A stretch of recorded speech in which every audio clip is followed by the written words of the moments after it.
Report from Family Life, bringing a Christian worldview to what's happening in New York, Pennsylvania, across the country, and around the world. Weather with Kevin Williams, plus special features and reports with the Family Life News team. Now, here's what's happening. Watch out for a wintry weekend. Good afternoon. Thank you for joining us. I'm Mark Webster. A potent storm in the western United States going to come east this weekend and track in such a way to bring another mix of snow, ice, and rain. That is meteorologist Kevin Williams tracking a potent system that could make for dodgy driving through the weekend. That's on top of some heavy lake snow that closed or delayed some schools east of Lake Ontario this morning. We'll get Kevin's full forecast later in this newscast. The wintry weather this weekend could further stretch already thin supplies of salt to try to melt that snow and ice off of roads, parking lots, and sidewalks. Everyone's feeling the pinch of the salt shortage, including Syracuse landscaper Thaddeus Randazzo, who tells WSTM. We're at the mercy of whatever's left. They're at kind of a loss. So they don't really have anything that they can really tell us. They're just stuck with what they have and what they're allowed to dole out, and you're on a list. Many hardware stores are also running out of snow melt for homeowners. One possible alternative, if you can find it, water softener salt. Evacuation orders in Southern California, this time not for wildfires, but for mudslides caused by heavy rain in areas denuded by those fires. A fast-moving waterfall of mud filled with debris, trapping drivers on the Pacific Coast Highway. Another landslide happened. I had to turn around. Crews struggling to clear the highway of the runoff during the height of the storm. One LA Fire Department vehicle got sucked out into the ocean. Meteorologist Rob Marciano. Back to Washington now, a federal firing frenzy. CBS's Jared Hill. Recent federal hires, still on probationary status across several departments, have received termination notices.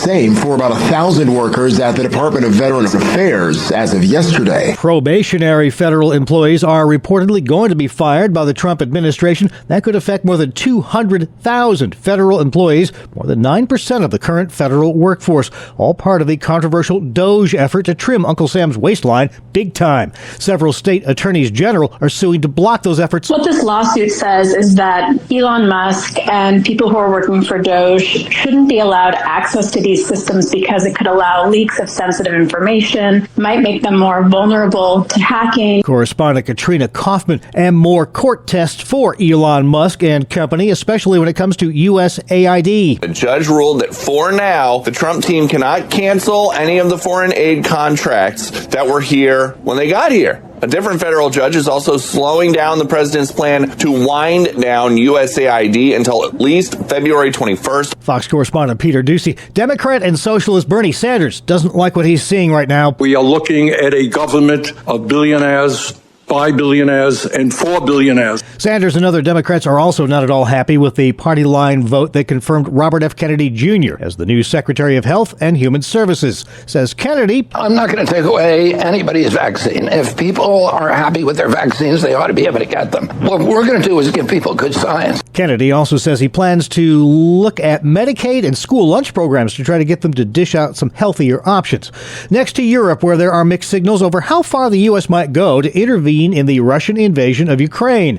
Defense Secretary Pete Hegseth had this to say after meeting with Poland's president. The reality of U.S. troops in Ukraine is unlikely. The reality of Ukraine membership in NATO as a part of a negotiated settlement, unlikely. Contrast that with what Vice President J.D. Vance, also in Europe right now, is saying. Vance, in a Wall Street Journal article, shared perhaps some of the Trump administration's strongest words of support yet for Ukraine, saying the U.S. would hit Russia with sanctions and even military action if it does not agree to a peace deal with Ukraine. Fox correspondent Madeline Rivera. President Trump says, stay tuned. Next week there's a meeting in Saudi Arabia, not with myself or President Putin, but with top officials, and Ukraine will be a part of it too. Vance meeting today with Ukraine's president. The NTSB will hold a news conference this afternoon. It's to update their investigation into the mid-air collision between an Army helicopter and a commuter jet over the Potomac River in Washington, one that claimed nearly 70 lives. Today's news briefing comes as the Washington Post is reporting data showing that over the last 10 years, airline pilots received more than 100 cockpit warnings that they were in danger of a mid-air collision with a helicopter near Reagan National Airport. That's correspondent Chadley Painter.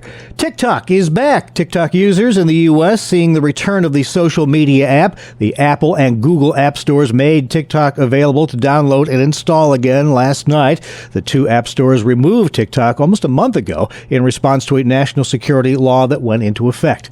And a whale of a tale that sounds like it was lifted right out of the Book of Jonah. A kayaker off the coast of Chile was swallowed alive by a humpback whale while his father recorded the scene. Tranquilo, agarra bote, agárralo, tranquilo, agárralo. The man survived after the whale spit him out seconds later. CBS's Deborah Rodriguez. Still to come here on the Noon Report. Fire damages a historic Southern Tier church. Problems continue to plague New York prisons. And holster that finger gun, mister. Good afternoon. I'm Kevin Williams. We're looking at a messy weekend with snow, ice, and rain. I'll have forecast details in 10. All right. Thank you, Kevin. Now checking the stories making news where you live in New York and Pennsylvania. Well, as we heard from Kevin Williams, we know that it's going to be a messy, wintry weekend for most of the listing area. Winter weather advisories already posted. But what even WHAM meteorologist Scott Hetzko in Rochester doesn't know is exactly how this complicated weather system might play out. Saturday afternoon and evening, we're going to get a period of steady snow,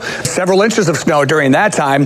Then it goes to mixed Saturday night, back to snow Sunday. Highest totals from this whole event over the weekend will be the further north and west you are. And all that will be followed by some of the coldest air we've seen all winter during the first half of next week. A massive fire tore through a historic church last night in Elmira, New York. Here's Family Life's Bob Price with the story. Yeah, crews responding to a fire at the former First Baptist Church a little after 10 o'clock last night. Within minutes, that building was completely engulfed.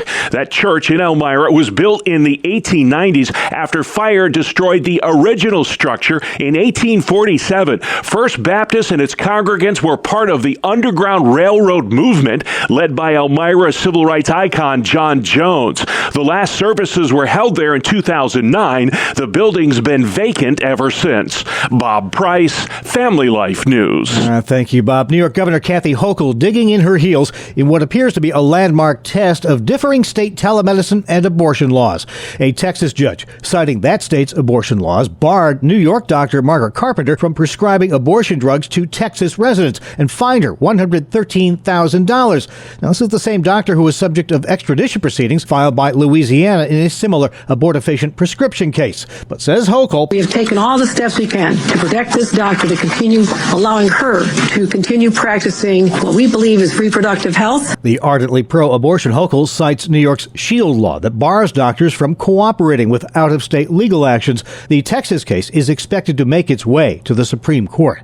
There seems to be consensus that New York's prison system is in need of repair, but the debate on how to go about that continues. An incident at Western New York's Collins Correctional Facility last week underscored the situation, and on the other side of the state yesterday, legislators had questions for State Corrections Commissioner Daniel Martuscello. The staffing issue in the Department of Corrections is the number one issue in the state of New York of any agency that we have. What are we doing? This isn't working. Respond to the commissioner. But we are certainly at a critical staffing juncture, so we are aggressively recruiting. But Western New York Corrections Officers Union official Kenneth Gold tells WGRZ a Monday memo from the commissioner ordered superintendents to identify jobs that can be modified or eliminated, then added that it wouldn't result in staffing cuts. People don't tell people to take the job anymore because they're being mandated for 24-hour shifts. They're being assaulted at all-time highs. And then when their boss, their commissioner, comes out and says, do more with less, and tell me, what job do you think that's okay? The Corrections Officers Union says beyond low staffing, the state's HALT Act, which curtailed use of solitary confinement as a disciplinary tool,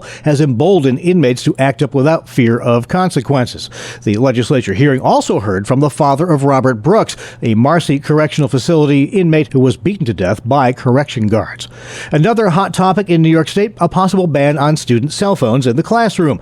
The state's largest teachers union held what it billed as a disconnected conference in an Amherst, New York middle school yesterday. Teachers, parents, and others were involved. Governor Kathy Hochul backs that ban. So does school resource officer David Jarzik, who tells WKBW, there's kids so distracted by phones, they walk into me in the hallway. A walking police officer in the hallway. I think that's probably the most striking physical example I can see of distraction. NYSUT board member Donna Walters says it's about helping their mental health, helping them develop skills to interact in an adult world eventually, helping them develop communication skills, in-person communications. State Assemblyman Bill Conrad says with kids ages 13 to 18 spending an average of 2 hours a day on their phones just during school hours, it's the same thing as an attendance issue.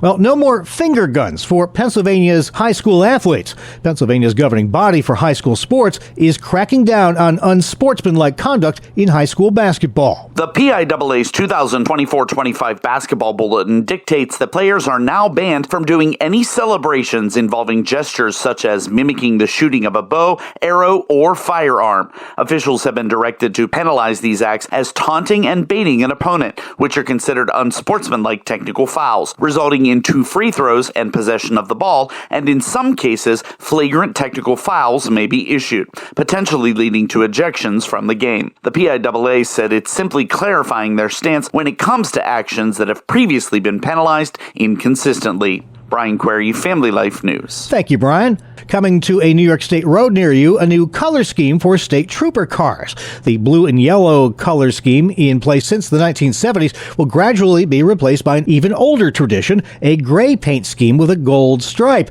State Police Technical Sergeant Jack Keller says it's symbolic. The state trooper wears what we call gray uniforms, and it's actually black and white thread that's woven into the gray. And the reasons behind that, it comes back from our history of being neutral. And the state trooper is neutral when he arrives at a complaint and should remain neutral, doesn't take one side or the other, and that's part of that tradition. The Back to the Future gray and gold paint scheme will start to be phased in 2026. Well, no school in Philadelphia today. Those kids and a whole lot of adults also playing hooky, looking to have a super time instead, celebrating the hometown Eagles' triumph in Super Bowl 59. As that happens, their head coach's family will be celebrating in Western New York. Nick Sirianni was born in Jamestown, and many of his kin still live there. Even when he started coaching, did we ever think that this was going to happen? There's no, I'm not going to sit here and lie to you and tell you that, yeah, we knew this was going to happen. Nick's older brother Jay tells WIVB the last few days have been a real whirlwind of emotions. Yeah, I'm proud of him regardless win or lose. But, you know, to have us as brothers be able to sit there and there's a picture of us with the Lombardi trophy I just can't believe it. Jay Sirianni admits being related to a Super Bowl champion coach is kind of nerve-wracking. It's hard, especially when people say certain things about him. It's really hard to take that, you know, as a family member. So I just don't listen to it. I just turn it off. The entire Sirianni family was able to attend Super Bowl 59 in New Orleans. That appropriately brings us to a check of sports. Here's Randy. Good afternoon, I'm Randy Snavely. Mark, the Tkachuk brothers did most of the damage for the United States as they blew out Finland 6-1 in their Four Nations opener. Matthew scored twice in the third period, while brother Brady also lit the lamp 2 times, including 1 goal in the third. Jake Gunzo and Matt Boldy also found the back of the net for the Americans. Connor Hellebuck stopped 20 of the 21 shots he faced. After 1 game for each team, the Stars and Stripes are in the lead with 3 points, and the Americans go up against Canada on Saturday in their second game. Well, the best players in the NBA are in the Bay Area near San Francisco and Oakland to begin the festivities of the NBA All-Star Weekend. It will culminate on Sunday with the big game. This year, a different format as they're playing a mini tournament. 4 teams will be playing for the championship.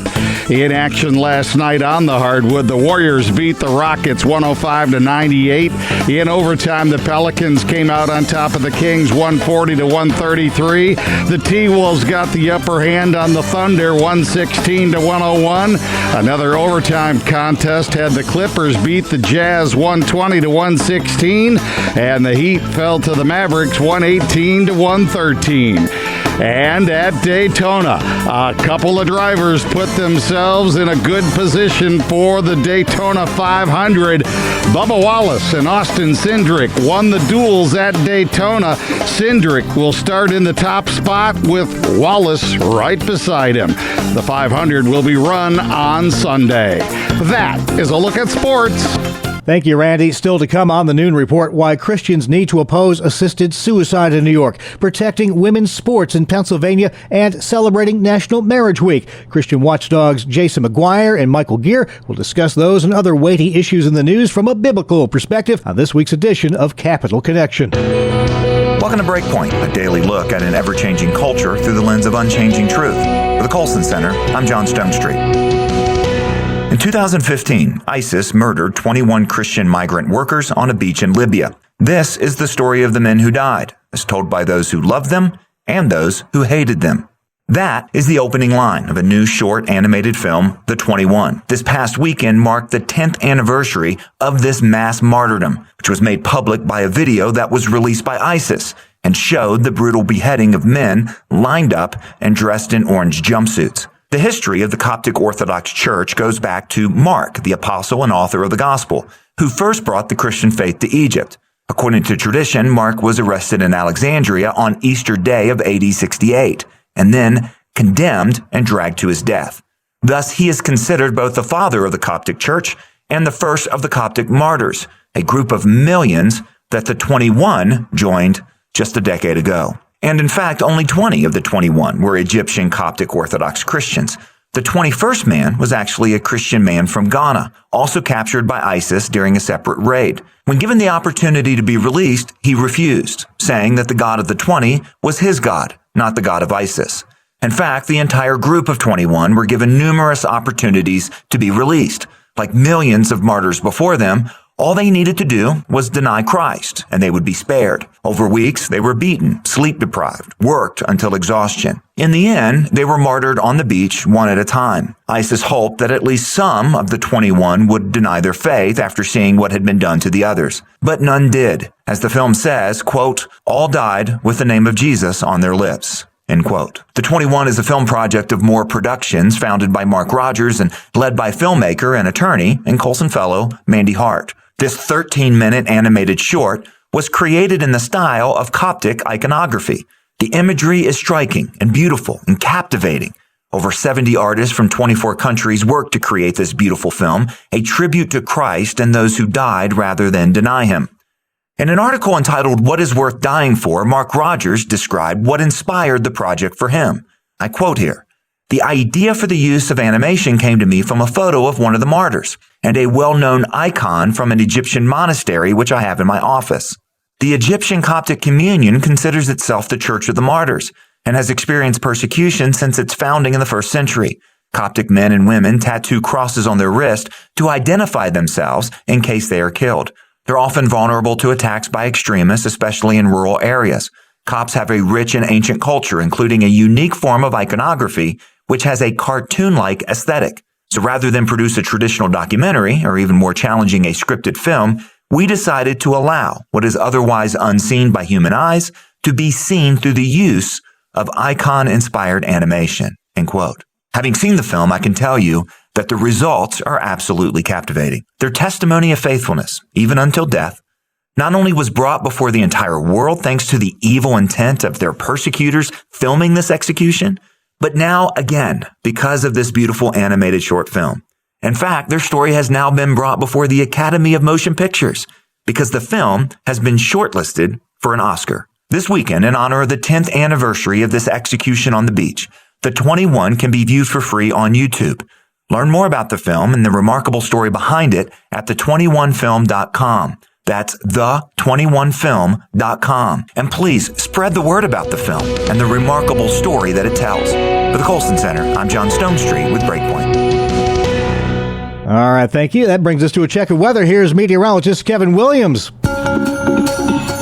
Here is your family life weather forecast for this afternoon. Brisk and cold, clouds, some sun and flurries. High temperatures 20s to near 30. Some clouds tonight, the low in the teens. Tomorrow, snow will mix with ice and rain. High temperatures in the upper 20s to mid 30s. And then snow, ice, and rain Saturday night and Sunday. Temperatures on Sunday in the 30s or higher, then falling through the day. Thank you, Kevin. You're listening to the Noon Report on Family Life.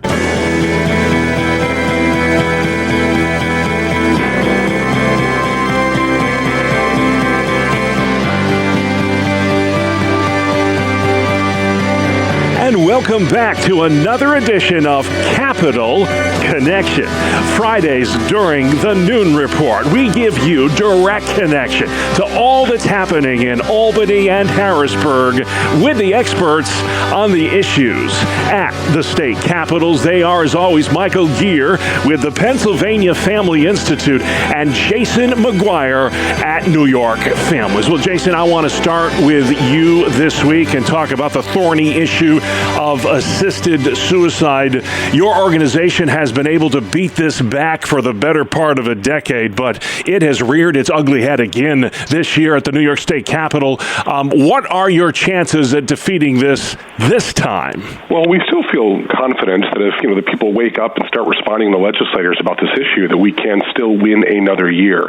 But it does not get any easier, and year after year, the advocates for assisted suicide keep coming back. They won't be satisfied until we have state-sanctioned suicide. You have stated repeatedly on this program why, if you're pro-life, you should be against assisted suicide. Could you articulate that once again for our audience? Yeah, the bottom line is we think of the pro-life movement oftentimes as the beginning of life. And the polling indicates we lose about a third of the people when we look at end-of-life issues like assisted suicide. But the reality is God is the giver and taker of life at both ends of life. And to really be pro-life, we should also recognize the dangers of assisted suicide. It changes the patient-doctor relationship. It just permanently alters medicine. It brings in this idea that is the right to die soon becomes the duty to die. All of those are reasons that we just simply must speak up for the dignity of every individual at every stage of life. Yeah, the fight to preserve women's sports for women. There was a huge win on that front last week, Michael, as the president signed another executive order that essentially bans trans athletes from women's sports. The NCAA says it's going to play ball with this. Now there's talk of stripping awards and medals from the Leah Thomases of the world. But you argue this fight is far from over. How come? Well, there are a number of reasons why it's far from over. Number one, it's an executive order at this point, and those things can be overturned by next administration that comes in or whatever. But there's resistance still in some local school boards and legislatures and other things that want to push back ideologically in the other direction. We've been given permission now to be outspoken about this issue. It was only a handful of people like Riley Gaines and others initially that took the fight to the public. Now we all have the opportunity to be talking about common sense, about protecting girls, not only in sports, but also in the locker rooms and privacy situations, etc. So it's a great new day, but we have to keep fighting. Yeah. Executive orders can only do so much, as you said. Yeah. Jason, legislation's been introduced in the New York State Legislature that would require age verification for people who view pornographic material online. Age verification efforts is something you support. How rampant is this in our culture, and why do you support this legislation? Oh, it's an enormous problem in the culture. And, one of the problems we're seeing is that kids are accessing pornography at younger and younger ages. They're not even necessarily looking for it. It's coming to them through social media channels, apps, and other things today. So everything we can do to push back against that early onslaught that they're going to experience from the pornographic industry are opportunities for us to push back. And so we do support this bill. Senator Jake Ashby, Assemblywoman Mary Beth Walsh have introduced legislation that would require age verification, and we're working with them to see what we can do to advance the bill in this legislative session. Yeah, I read something like 70% of 10 to 17-year-olds will be exposed to this online. So great that you're doing this, Jason. Michael, recently the president instructed his Attorney General Pam Bondi to investigate anti-Christian bias in the culture. He's announced the formation of a White House faith office. Anti-Christian bias in the culture. How widespread is that? And do you think this effort will bear any fruit? I think what's notable is what we saw in the Biden administration. We saw groups like the FBI and other law enforcement people being told to go after conservative Catholics. We saw it in school board settings where law enforcement would come after parents who spoke out about the issues coming from a Christian perspective. So I think this is a reaction to what happened in the Biden administration. But even going beyond that, there are groups like the Southern Poverty Law Center that goes after Christian groups, labels them as hateful, and previously the government was then using that tag to go after these organizations, churches, etc.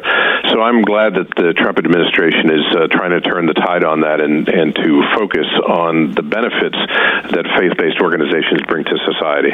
Well, hey guys, National Marriage Week is underway. I want to ask you both, because sometimes we kind of gloss over this and don't really think about marriage and why marriages are so important and how they are under attack in our culture like never before. I'll start with you, Jason, but Michael, I want to get your thoughts as well. Why are healthy marriages so vital to the success of this country? Well, we often say that you cannot have a strong state and a strong nation without stable, strong marriages.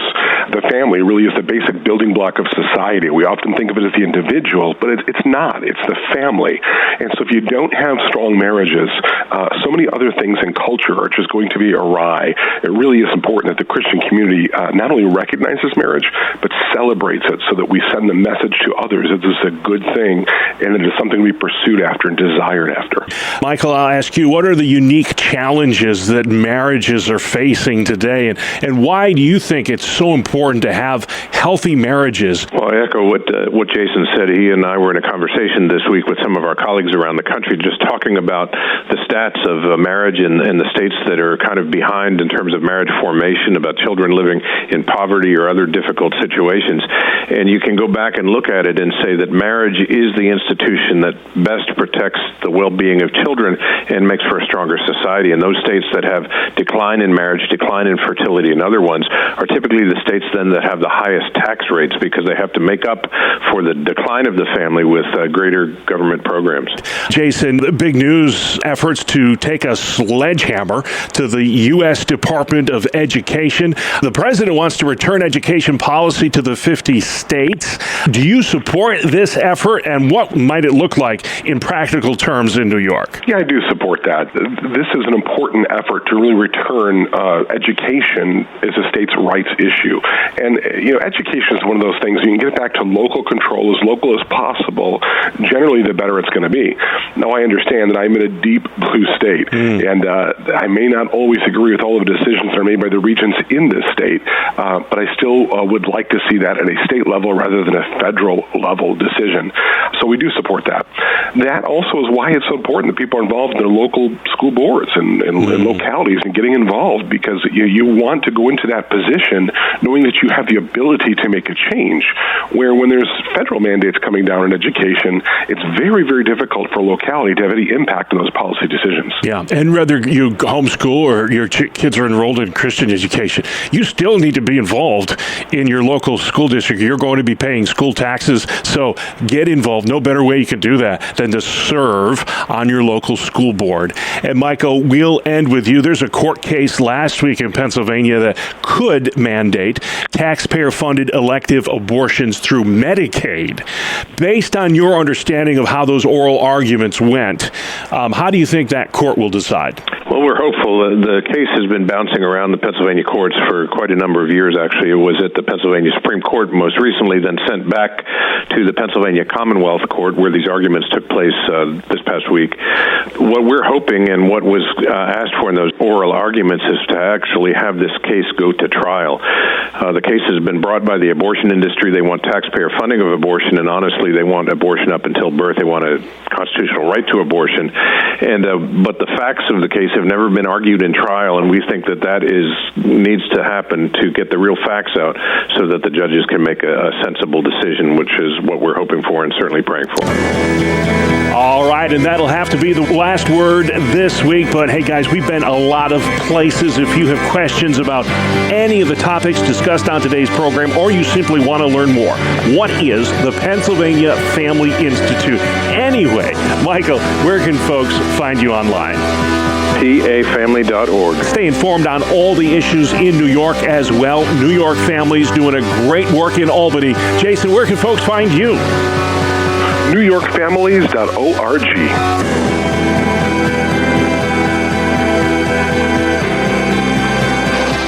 Thank you, gentlemen. Capital Connection airs Fridays during the Family Life Noon Report, or you can catch it online. You can subscribe, listen to, and share that and all of our Family Life original podcasts at Apple Podcasts, Spotify, YouTube, or at FamilyLife.org. Just ahead, we hope you'll heart a few fun facts about Valentine's Day. My funny Valentine,